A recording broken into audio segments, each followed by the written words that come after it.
Hi, everybody, and welcome to Career Conversations. This is episode 6 and our final episode of season 1. I am joined, as usual, by Dale Ayers from NCI. Hi, everyone. And today, we are going to be talking about interests and hobbies and how to kind of maximize these and when to use them on a CV.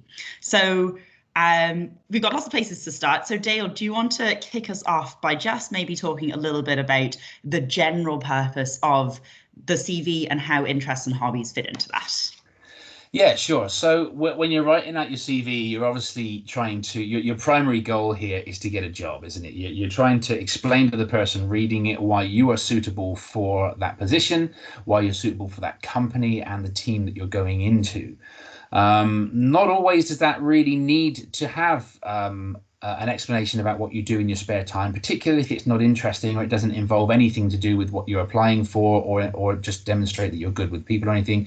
But certainly it can be very useful. And one of the reasons that I like to see the hobbies and interests section coming into a CV is because one of the primary goals I like to get people to achieve when putting their CV together is to create something memorable in a CV. When I'm sort of scanning through 100 CVs in a day, everybody else blurs into the background, and part of the things that I go through my students with is to try and do things or say things or word things in a certain way that help you stand out to that recruiter, help them understand what you do, help them build a mental picture of you and your work environment and what you do. And the clearer that picture is, the more likely you're going to be remembered. And hobbies and interests is a fantastic way of doing this. If you've got something that you do that you're passionate about and you can talk about it in a short, succinct way, and it's relevant in some way to what you're applying to, either in company ethic, team environment, or any of these sort of things, that there can be a lot of ways that it would be relevant or would be interesting to the person reading it. You're going to make yourself more memorable to that person, the person reading it. And when they're kind of trying to recall the different people that, so they've done a round of interviews, like, we need another person, like, who can you think of? You will come back into that person's memory from almost for no other reason that you've got a really interesting hobby, or now that's not what you want. You want to get in on the merits of the fact that you're good at your job. But we are looking at tricks of the trade here. We are looking at techniques and the ability to kind of navigate the whole CV application zone. And this is one of the things that is really useful in that particular thrust to be able to do it. So I think that there's a really good place for these things. There's a really good reason we say that you should try to include them if you can. We wouldn't recommend that you push relevant stuff out of your CV in order to fit it in necessarily, but I would say that if you can fit in a hobbies and interests section, providing you've done it correctly, and we'll go over in a minute what is not correct, but providing you do it correctly, it can really be a massive plus on your CV. Yeah, I think just to add to that, and maybe some real life examples might be kind of helpful for anybody who's in doubt as to the value of these CVs. So myself and Dale worked as recruiters for a while, and I used to hire graduates. And when you are looking at loads and loads of graduate CVs, it's really difficult to remember names. It's hard to remember a name when you have a face, but it's impossible when you don't. So one of the biggest things I used to do when I was scanning through CVs is I'd read the top section of the CV, which is your profile, which kind of highlights who you are and what you do.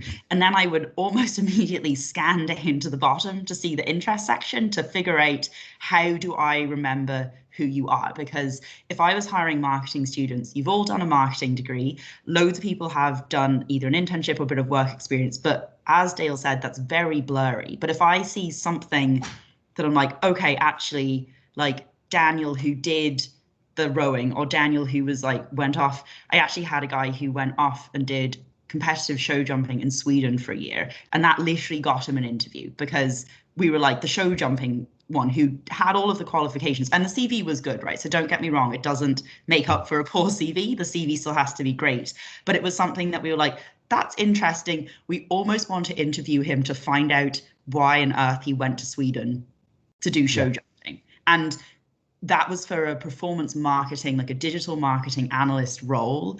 And in the end, we hired him because actually it was like, wow, he really is committed, can work independently, which is a lot of what that role was, could show depth of knowledge, et cetera, et cetera, et cetera. But it got him an interview. So these kinds of interesting things, as Dale was saying, it shows a personality, it shows something. Mm. That's really, really valuable when it comes to a recruiter who's trying to sift through thousands of applications that can sometimes look Yeah. very similar. Yeah, and it is a real key thing to try and remember. Like, it's especially, I mean, it's unlikely that if you are spectacularly good at something that you are going to leave it off of your hobbies and interests section of your CV. Mhm. So, for example, like we've got one of the students in the cybersecurity, classes at the moment, or I think just graduating, who's majorly good at basketball. You wouldn't struggle to pick him out just to look at him. He's like 20 feet Yeah. tall. He's huge, and he's like, of course, he's a basketball player. But you do remember him because of that and the fact that he's really tall, but it does make him stand out. Mhm. I know that the highest ranking chess player in Ireland is a lawyer. I know that, like, all the different things that people are doing where they're really good at something or they've got a real passion for something and they've been able to explain it well, it just makes them stick in your head and go, this person is not only good for this job, but they're an interesting person outside of that. And who doesn't want to work with an interesting person? You might not be into basketball or chess or gaming or anything like that, but if you've got something where it's just like, I'm really good at this, then it's something worth putting Mhm. into your CV, because it just helps paint a little bit more of a picture about something where you are good at something. Where it becomes really important and multi-beneficial, I would say, is where it kind of reflects the things that they'd be looking for in a team member. Yeah. And I think that whole team player thing certainly is really Mm. important. When I get my students to kind of include these things, that the two things I really mainly look for in the hobbies and interests area is, are you good with people? Are you doing anything in your spare time that reflects the fact that you can get on with people? And are you do you do anything in your spare time that contributes to or has something in common with what you're going for, either a skill that is beneficial both outside of, in your spare time, hobby, and the work you're applying for, or something very, very Mhm. much similar to that. You kind of you finish work, you go home, and you're doing the same thing when you get home, but just for free. These are really important things to kind of consider when you're writing it as well. Yeah, and I think that, the team aspect is huge. I always really liked actually, and it depends on the job, right? Because some jobs are going to be very team oriented. They're going to need that kind of, team thing, which is really easy to get from any sports example that you do, right? And it doesn't mean that you have to be a international player or a superstar athlete or anything like that. But if you play, I hired somebody in HR once, and she played GAA. She explained it really well on her CV, was really involved in her club, and they were in whatever division it was, right? But it was just that kind of commitment. And those are really good examples of the team stuff.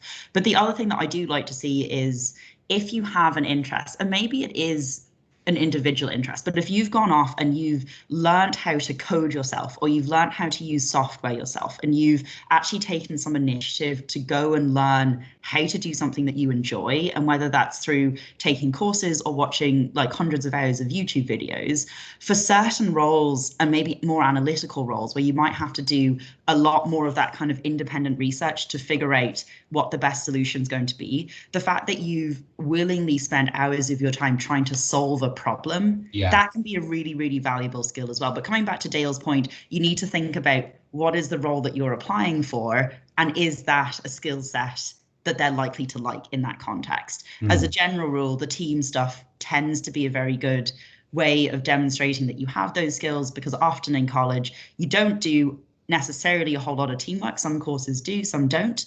Um, but this can be a great way of demonstrating that. Yeah, definitely. No, it's extremely important. I think it's worth as well kind of noting about how we talk about them, like talking about, like, how we describe these things. Like football, for example, is a team sport, whether you're doing five-a-side or, like, 11-a-side or whatever it is. Football is a team sport. If you just write football though on your CV, it's like, hobbies and interests, football, gym, whatever it is you like. Is that going to be a good way of portraying that you work well with the team, or is there a better way of doing it? Yeah, so I think, and I often say this to students, right? And this is across your whole CV, is that you need to think about, if you put in one line or one word kind of phrases on your CV. It really doesn't describe what you've done, right? So if somebody says the word football, I'm like, does that mean that you're a football fan? Does that mean that you're a football referee? Does it mean that you're a football player? Does it mean that you're a football captain? Does it mean that you're a football manager? Or does it just mean that you kind of like football?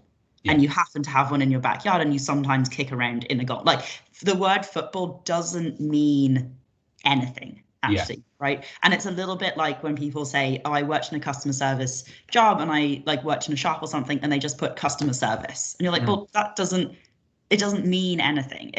There's no way of distinguishing your version of customer service or your ability to do it from anybody else's. And it's the same with football. So like your achievement statements that you put into your employment, it's really important that you expand on why you've included this skill or this hobby into your CV, right?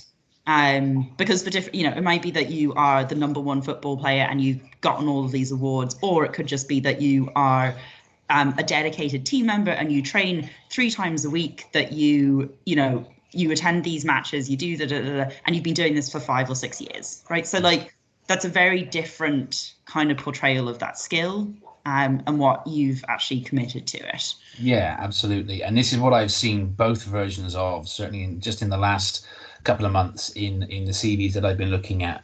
If we take football as the example there, it's like some people write football, or I like football, I like playing football, something really kind of just nonsensical like that. And then there's somebody else has said, I'm on a 5-a-side team that plays every Wednesday in Sandymount. We're 3rd in the league and we came 2nd last year.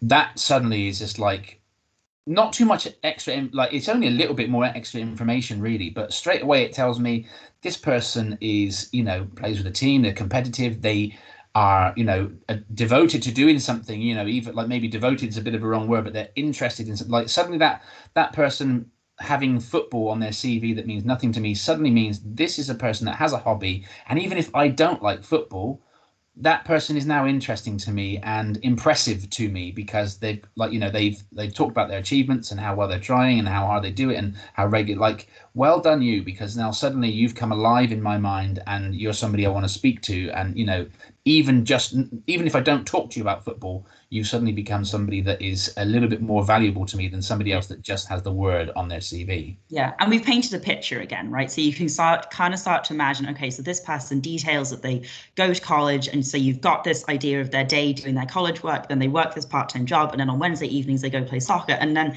this candidate does actually come a little bit more alive, which, as we keep talking about, when you're one of hundreds of candidates, it's so important to be able to actually showcase that and to be like, I am a little bit different.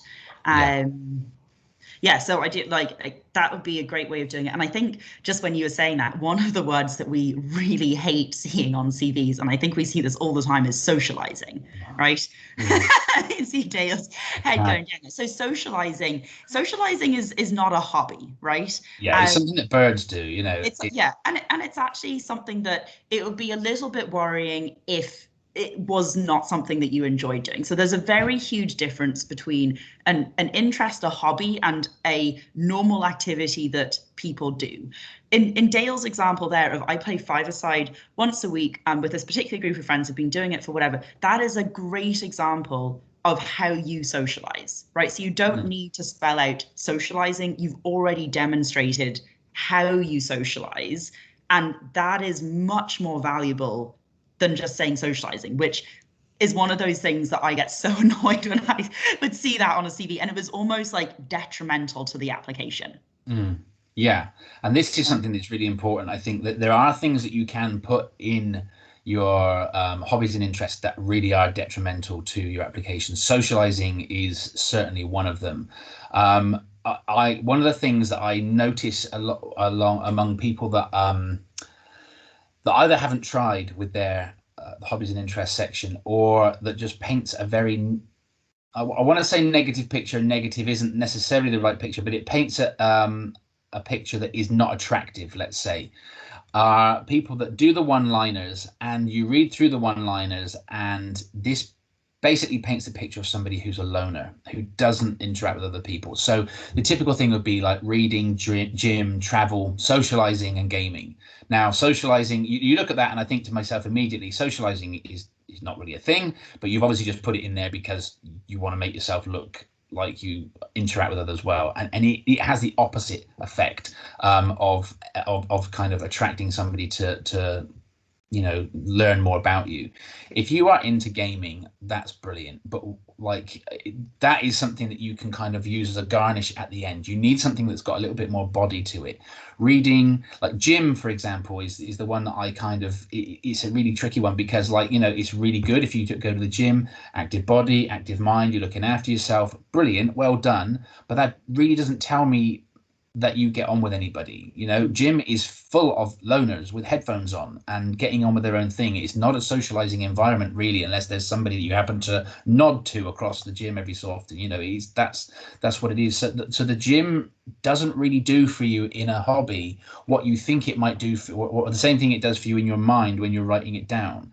So be careful that you don't just list stuff that you do on your own and then try and lob something like socializing in to make it look like, oh, I do things with other people as well, because clearly that is painting the picture that this person's not going to get on with people. They're a loner. And you want to kind of peel back from that. Some of those things can be okay to put on in addition at the end. So if you've got that five-a-side thing that we described just a moment ago, or like the thing that you are really interested in, you've gone to describe it, and it's obvious that it involves talent or teamwork or a bit of thought, or it's interesting, then fine. If you want to put gaming and reading or whatever after that at the end, I also like to do because you've already created the impression, you've already given the meat, and that's just the kind of garnish on the top of it that helps round it off and allows a little bit of a conversation starter. What are you reading? What's the latest book you've read that could come up? Yeah. But don't and have that as your main I thing. always say to students, if you put something like reading on your CV, you need to be ready for the recruiter to ask you what's the last book you read and who's your favorite author. Yeah. Right. And most people can't actually answer that question. I've asked that question to get a lot of silence back. Right. So if you say that if reading is one of your hobbies and you can't name an author or a genre or something like that in an interview setting, yeah, like you need to be able to talk about your CV. So that, as Dale said, like it's fine to have that as a one-liner at the end as a garnish, but you need to be able to back that up and talk about it. Yeah. If you do want to put something like gym onto your CV, again, there's ways of doing that which can be good. So say you're actually trying to demonstrate that you are like self-driven and motivated and all of the rest of it, right? And you might not have won the gym, whatever that means, right? But it might be something that actually you do follow people on social media.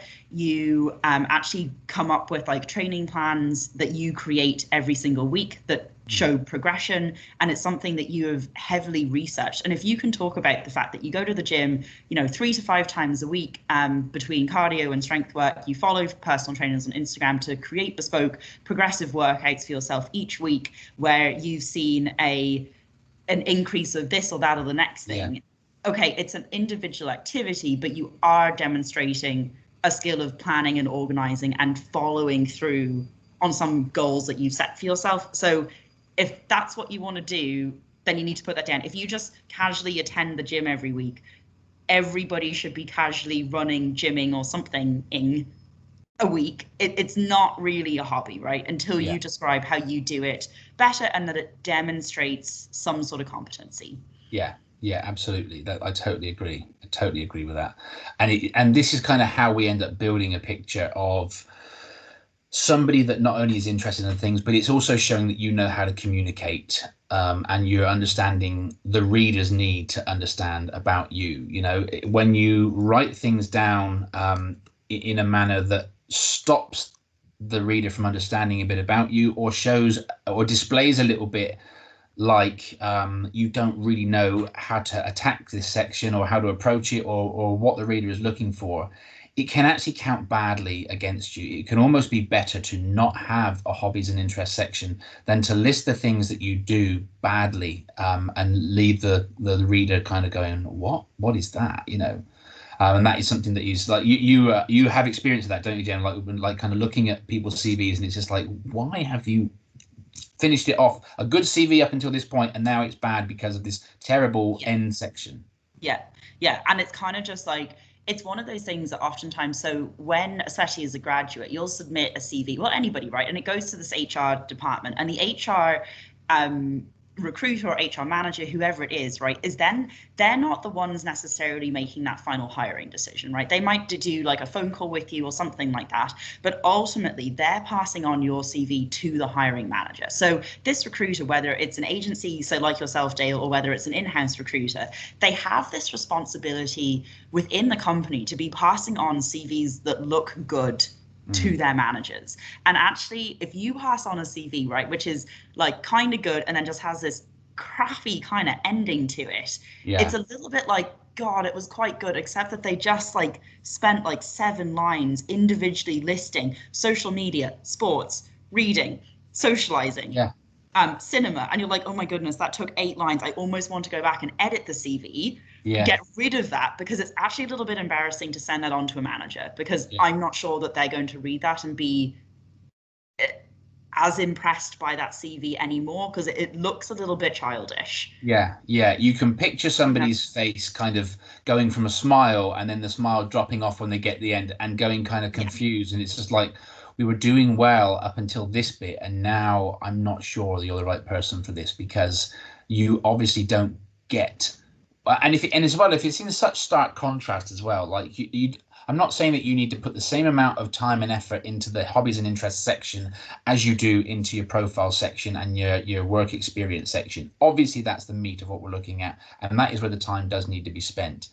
But if your CV starts to look like somebody else has done the front bit for you, and then you just come in to do the rounding off, the interests, it will look like that to somebody. And you've got to maintain the same level of impressiveness throughout. It doesn't take the same amount of effort or time to get the same level of impressiveness in the hobbies and interests, but you do need to maintain that standard. You want to show them that you get what they are looking for, and that you get the level of detail and the descriptive ability in this area.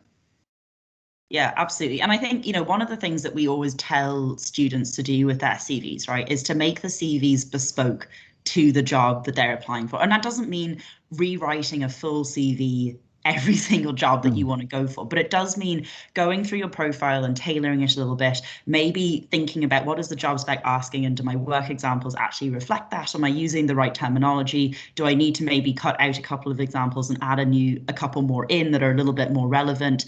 And that counts for the interest section as well. So if you're applying for a company that has they do a lot of corporate social responsibility, maybe they do a lot of kind of volunteer work, they do a lot of donations, and you've looked all this information up right before you actually do your cover letter and your CV, and you see all of this. If you have, whether it's in school or at the start of college, done a lot of work with like working at events and doing volunteering, that's something that maybe it is obviously adding a skill, but maybe it's not super relevant to the admin job that you're applying for, but it does link in highly with the company values. That might be something that's really relevant to add in for that application. Whereas if you go and work for a different company that maybe doesn't show that, and they're all about like team, then maybe a line, again, as Dale was saying at the end, just being like, volunteering, particularly working at fundraising events for X charity, that is probably enough, right? But you need to kind of think, what is this company looking for? What is the job looking for? How do I show that I'm a team player, that I have an interesting personality, that my values maybe align with the company values, maybe that I have a particular interest in the products that they are creating or the way that they do work in some way, and how that kind of matches up, then it is valuable. But it's really important, as Dale said, from start to finish, you kind of need to show that you have tailored your CV a little bit for this company, and that it looks like the whole way through you've actually done this yourself, and that it hasn't been written by a parent, by somebody that you know, and they've just said, now chuck your interests in at the end, because that's your one individual piece, right? Yeah, absolutely. And what about timelines, like lengths of time since you've done something? How far back should we be talking? Is it relevant to put something in that you used to do years ago? Should it be stuff that you're only doing now? how do we kind of make the decision when it comes to the length of time ago or that's transpired since the last time we did something? Yeah, so we kind of talked about this earlier, but I was thinking what for me is almost more important than the length of time is just the kind of amount of commitment that you've put into something. So if something was, so say that you were, and I see this a lot, right, especially with girls, that they maybe did like ballet or something when they were little. So they might have started when they were 5 or 6, and they actually did their whole kind of grades and tests of like say ballet, hip hop, whatever, like a few different dance things all the way up until they finish school, and then they've gone to college, right? And because the college system doesn't necessarily allow for that, for you to continue, you might have to work a part-time job. You just haven't done it anymore. So it might have been 3 years since Mm. you've done it, but you've actually probably spent 10 years of your life building up Mm. through these grades. So in something like that, I would say that that is relevant because it's actually showing that over the course of time, you've participated in all of these things, you've been able to do it, and it's okay that it has been a bit of a gap since you've done it.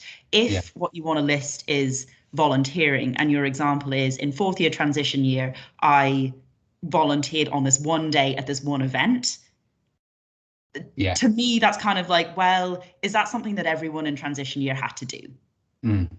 That's Yeah. not a progressive interest that's really turned into a hobby or a passion. It's a kind of far away one-off thing, right? Yeah, and as well, it could be something that you're just putting on your CV because it looks good, but you might have hated it. It's just Yeah. like I've done plenty of things where I've been roped into in the past where I've gone, oh yeah, cool, I'll come along to that, and it's just like, what have I gotten myself into here? Yeah. This is dreadful, and I'm never coming back. And it might be that then you kind of later on down the line go, well, actually, I did do something, I hated it, but this is what this I think is where we kind of the timeline thing. I think is a spectacularly good example that you give there. If it's something that you've devoted part of your life to and you've had a discipline in it, like music, like ballet, or like anything that you might have kind of been doing for a long time, and you're kind of either on hiatus for it or since you started college you just haven't had time for it, but it's still part of your life, it's definitely worth putting it in there. Mm. And I would even clarify, if you wanted to, that you haven't done it. I don't know if there's a good way of doing that, but certainly I think it's worth including that in. But don't rely on that one time that you went to feed the homeless 7 years ago with your mates from church, and you haven't done it since. And quite frankly, everything that you do points in a different direction to that. That is not something that you should be including on a CV. It's years ago.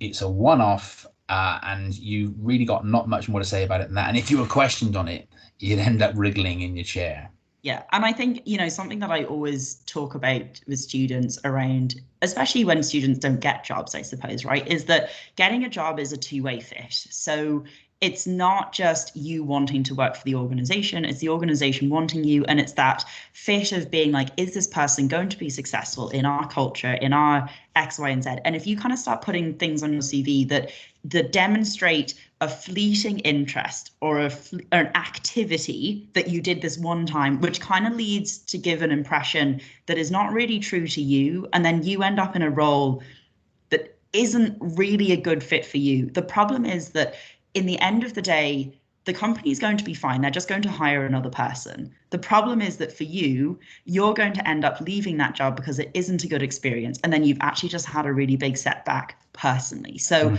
I think it's so important to think about when in all parts of your CV. It's not that everything that you put down and everything that you do you have to have loved doing, but it is important to show a real picture of you, because if it isn't a real picture of you and you get hired on that, you're being hired into something that isn't true to yourself, and that's going to be really, really difficult for you to Yeah. be successful in. Yeah. Yeah, absolutely. No, that's totally true. And that, as you say, that goes through the whole CV as well, but not just for hobbies and interests, but it's certainly something that has to be applied to that section too, and is very important. Mm. What about bad things to write?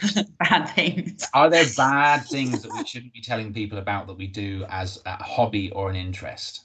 Yeah, so there's so my favorite example was somebody had put napping, so taking a nap as an interest, right? And there's nothing wrong with a good afternoon snooze, Yeah. but it is not a professional hobby that one should be including, right? Yeah. And so there's kind of things like that again, you're like, no, this person thankfully was not an NCI student, so good job everybody from NCI. Please don't write that down. But it is something that you need to go back again to say, is my interest or hobby that I'm showcasing here, is it showing a relevant achievement or impact on something? Is it demonstrating a competency or skill that is relevant to this role? And if it isn't doing that, should I really be including it? So that's just probably one of the an absolutely don't do that type of thing. Yeah. But maybe a more sort of generic example, like other examples of things that we might not really think about, but are good to be aware of, would be things like religious affiliations or political affiliations. Yeah. Kind of things, and even potentially sports fans, where you're being very vocal about, I am a fan of Manchester City or something like that, right? So like those types of things where people can have very strong opposing views to your own can Yeah. sometimes be problematic. And it's not to say, so maybe you are an active campaigner, that you do loads of like door-to-door campaigning in politics, and all of that stuff is great, but you might just need to think about how you word it so that you're not showing a political affiliation to a certain party. Yeah, and in certain areas, like I've seen this before, certainly when in previous jobs I've had, I've been like, you're not allowed to talk to people about religious opinions or political No. opinions, and that's actually been part of the job. So like putting that in an application is certainly an important thing not to do. In that sense, I would say certainly for some jobs it might be, unless of course you are going for a job in a church or a mosque or Yeah. for a political party, then maybe you might want to start leaning towards those things as well. But also, as you say, like the teams supporting thing is a very weird thing. I have never ever needed or felt the need to kind of support a team so closely that I would think detrimentally towards somebody else who supported an opposing team. But I know people that would be like, oh, I'm not having that person. They're a Liverpool supporter, or like, and that sort of thing. Or there are some football clubs, for example, that carry a certain vibe with them, Stereotype or Yeah, yeah, yeah. and whether that's a good stereotype, well, no, whether that's a fair stereotype or not, they still go along with these things, and so you do have to be careful about how you paint the picture of yourself. Yeah. And I And think, the flip side of that, right, is say that you do put down that you're a Man City fan, right? And the hiring manager is the biggest Man City fan in the world.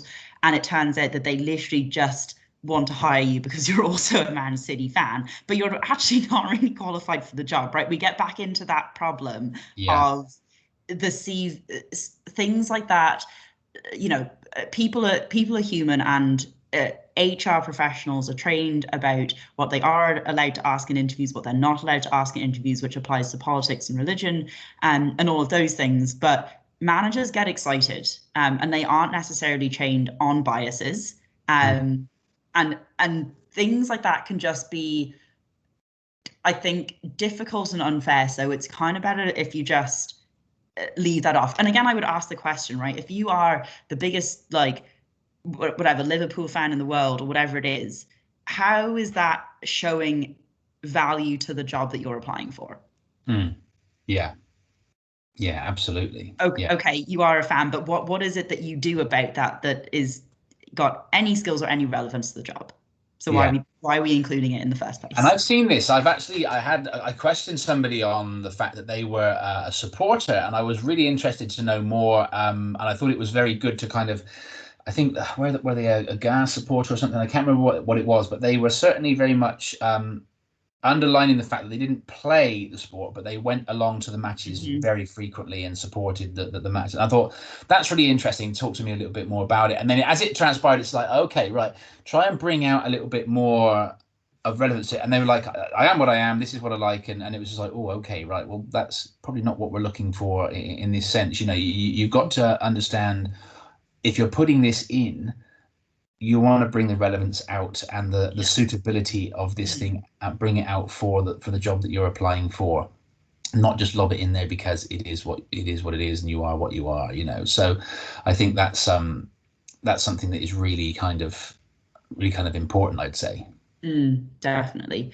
And then so I guess like other things. So yeah, anything that's like I guess can showcase like things that maybe can allow people to accidentally stereotype you, right? Or put a bias against you. Those would be things to be careful. So anything that's a bit contentious, or that where the person recruiting is kind of like, God, I just wish I actually didn't know that Mm, because I'm not I'm not really allowed to judge you for that. You know, like we're all entitled to our own beliefs and sets and things, but it is problematic if you put down something where you think, okay, do you know what?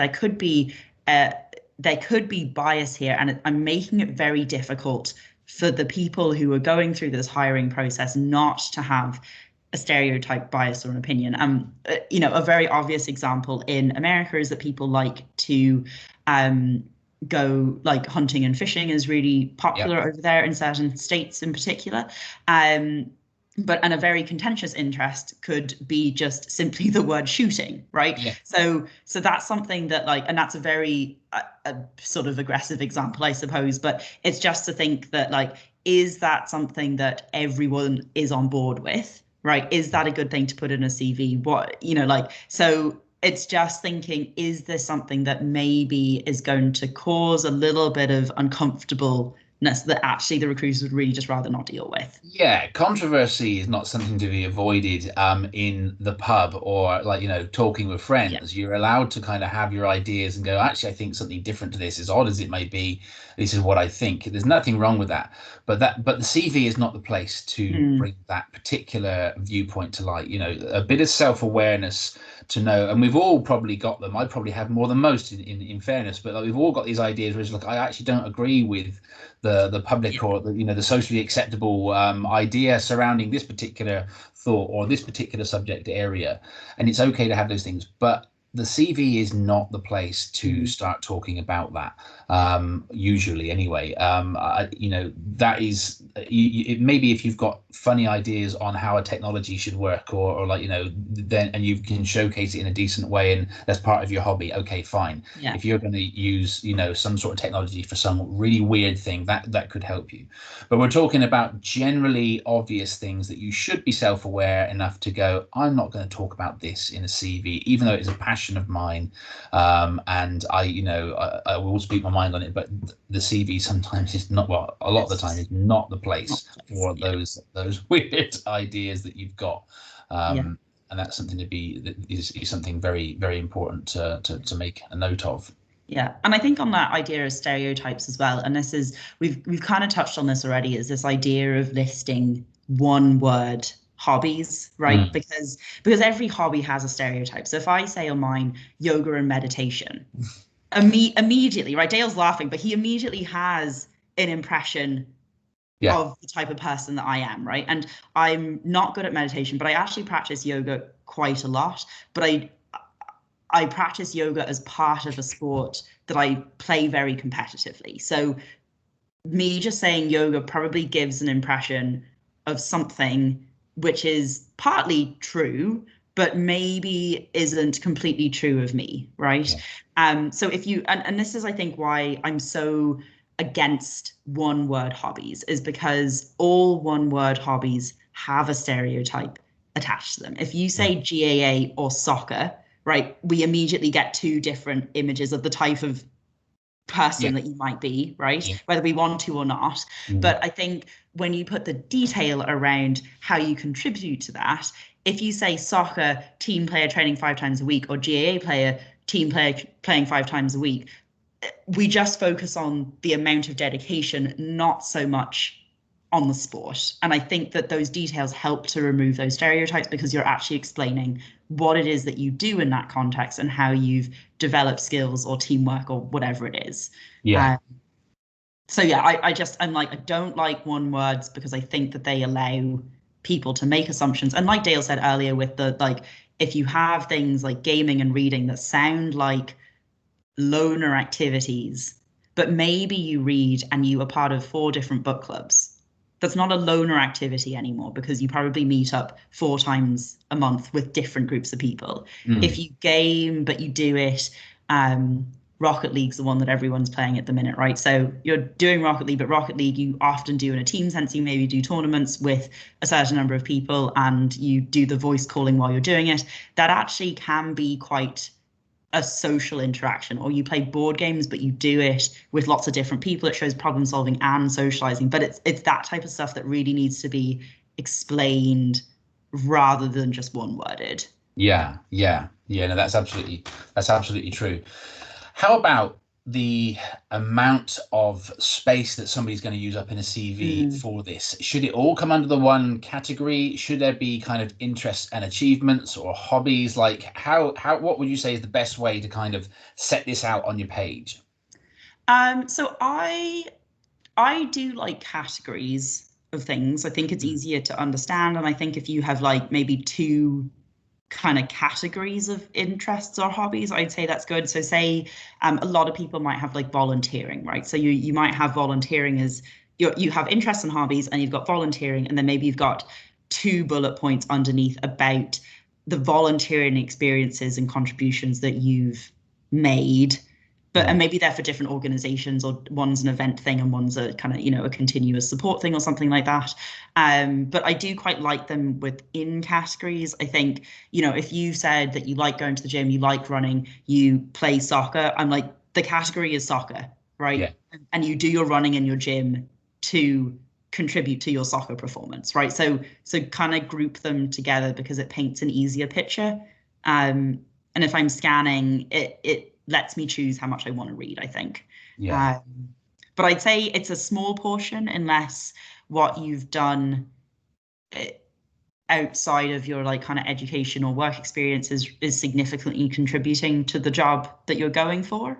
Yeah, and I think this is an important thing to kind of bring up in terms of the variety of the types of CVs that we're kind of dealing with. Obviously, we have people in the college that are still in education from the day that you went to school and now are doing a degree or a master's, have not worked yet. We're also dealing with people that have been out to work, have professional experience, and are now returning to do a master's or whatever. We also have people that have experience in other areas, but nothing directly relevant to work experience, to to the job you're going for. However, you might have experience in your spare time as a hobby, making you exceptionally relevant for a job. So one of the things I'm thinking of particularly is web development, for example. You may be a farmer that has taught yourself web development, and you've always been good at it. Maybe you've never taken a proper course in it, but you've always known how to do it. There's some things I know how to do. It's like I don't really know how I got good at this, but I'm just very good at it. For some people, like technology comes naturally to them, and web development comes naturally to a lot of people. If you're the sort of person that's been making websites for your mates, or just experimenting, with GitHub or different websites, and or you maybe helped like the person down the road with their website on that, like for their little corner shop or whatever it is they got, these spare time activities suddenly become a huge element to your CV. Absolutely. You've got no experience, because this then really starts to illustrate the point that you hopefully are studying something relevant to that, so you're really going to expand the field size for your educational section there and include more detail than maybe what somebody would need to if they were experienced.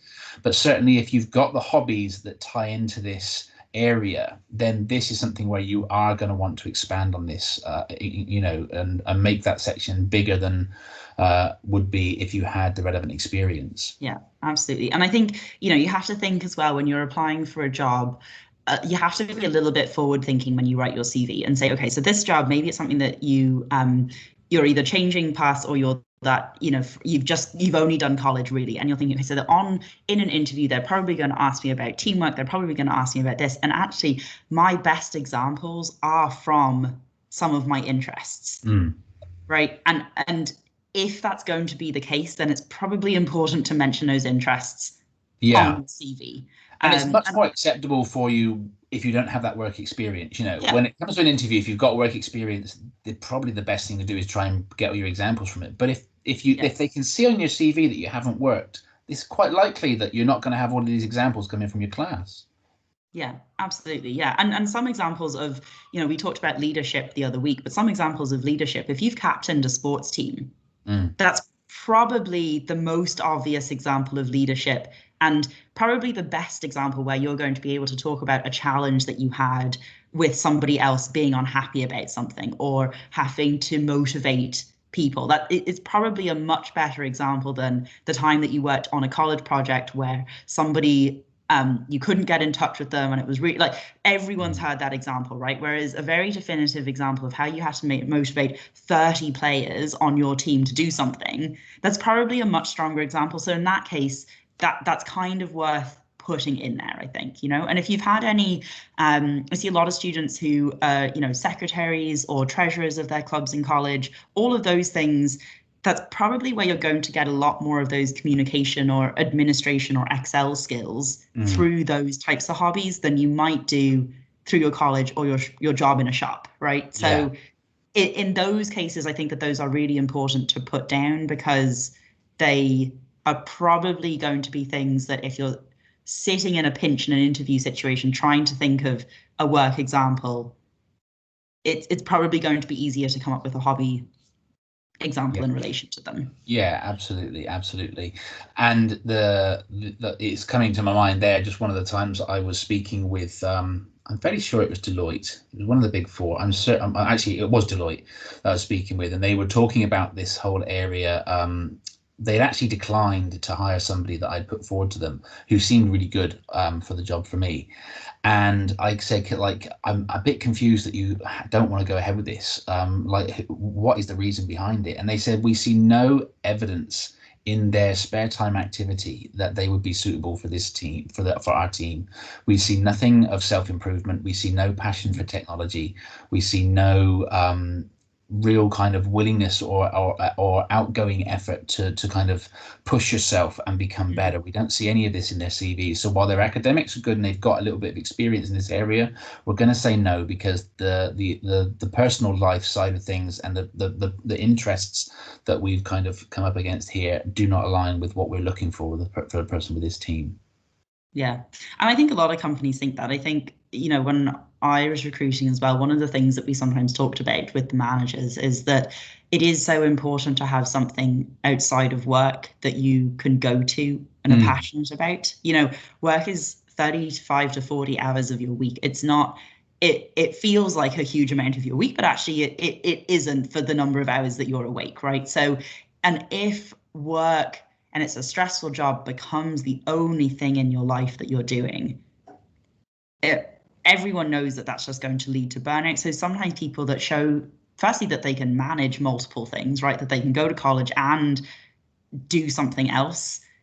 That's already a good time management skill. If you're going to continue with those hobbies once you're working, in some ways, and this doesn't mean like I want to say that I'm off traveling every other week and I'm going to ask for loads of annual leave and I'm going to be doing this, my work performance is going to be a problem, but some element of life-work balance and the fact that you've figured that out can be a very attractive quality in an employee as well. Yeah, absolutely. Yeah, no, and it does. And also, as I always said to begin with, it just creates a much better picture for you as a person and as an applicant into a process than what it would the person behind you who's just going to kind of do the one word things. Should there always be a hobbies and interests section?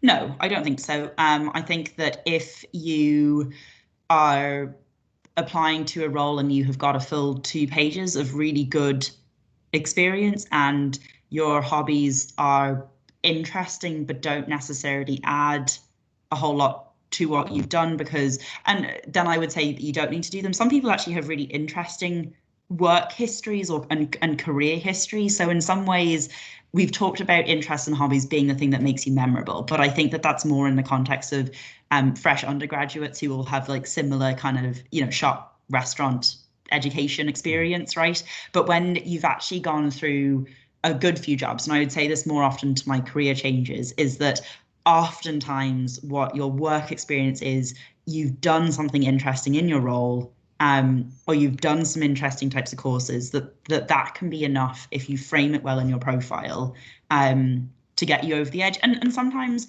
like, I've had somebody who, for one application, we didn't include her interests. And then for another one, we actually did include a little bit more because this company was particularly interested in community and diversity. And she had actually done a lot of work as a diversity officer when she was in college. So that was when that relevant interest became worth making a line on the CV and taking something else out. But for another job where that maybe wasn't such a focus, and we're kind of like, actually, do you know what? It was when you were doing your undergrad, which was 5 or 6 years ago.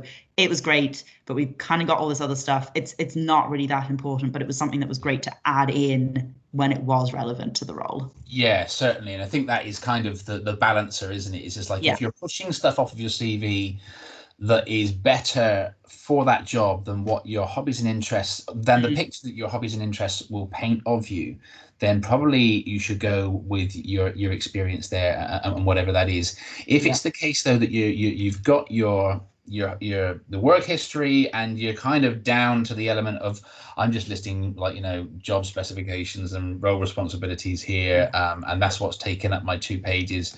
Consider whether you need those things in, and whether the painting of yourself in your personal life and how well you can kind of talk about what you do outside of your job, whether that actually kind of will serve you better to bring you alive and make you more memorable to the person. It probably is a little bit of a judgment call for, like, on your behalf in that respect. But certainly, if you've got real good meat in your job in your work experience that you're still listing, and it's just you just don't have enough room for that hobbies and interests section, then fine. Let's look to just not bother with it at that point in time. But it is something that is extremely valuable, and the idea is to try and create a good impression and create a memorable you in that recruiter's mind.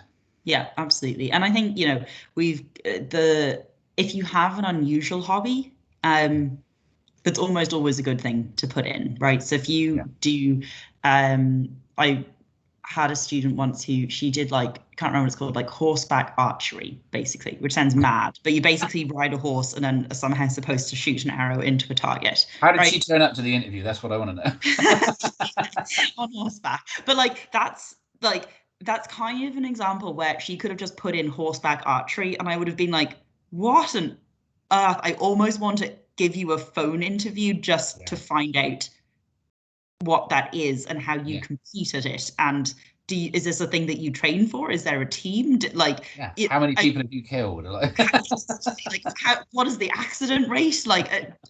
How does this whole thing work, right? So if there's something that is quite a little bit unusual, right, and you'll know yourself whether it's unusual or not, that can be a good kind of thing. And it doesn't mean that you have to be the #1 horse riding archery shooter person in the world or anything like that, but it's just something that if you have done this somewhat consistently as a hobby and it is a real thing, that's your unique interest, right? That gives you that memorable piece that maybe doesn't contribute to the relevance of anything, but it's the thing that someone's going to perk up their ears and be like, okay, what's this? Yeah, no, it's definitely, what is it they say? There's no such thing as bad publicity. I think there definitely is in the hobbies and interest section, but there is still a little bit of room for, like, to make somebody double take at something that they're reading. It's just like, wow, what is that? Very, very valuable.